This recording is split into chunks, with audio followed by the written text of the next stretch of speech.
Hello, I'm David Jenkins, and I'm going to show you the publishing platform for retail from Lexmark. Now, what you're looking at here is a conceptual demo of how the application works with ERP systems. So we take retailers' pricing information, product content, images, maybe from a DAM, information from a PIM, and then what we do is we take that data and then we render in real time the ability to print signs on a laser printer.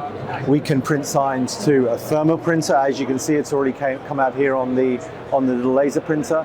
We can render content to the correct bitmap resolution, which actually enables the retailers to use any ESL vendor of their choice. And we can also render content to digital screens. And as you can see, the ESLs are now changing, and we've now got the right drill price, the promotion on the digital sign.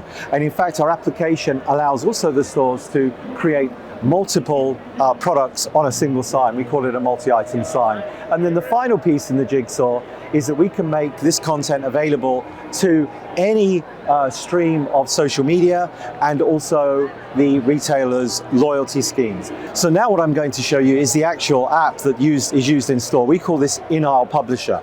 Now, this app will run on any Android device. In fact, I can also use it on my Apple phone. And what I'm going to do, I've got my strawberries here, and actually these strawberries need to be sold through. So I'm going to take this product and I'm going to put it onto what we call a boost promotion.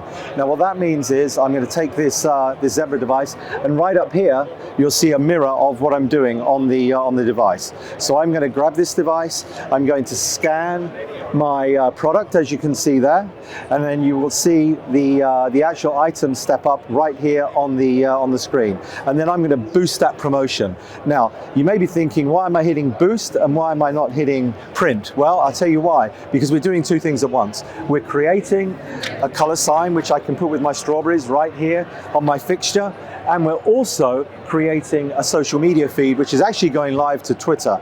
And this can go to Twitter, it can go to Instagram, and it can also go to a customer's loyalty scheme, which means that they can drive foot traffic to the stores, and they can see that those strawberries on promotion, they can sell them through, there's less food waste, and the retailer makes more money. Thank you.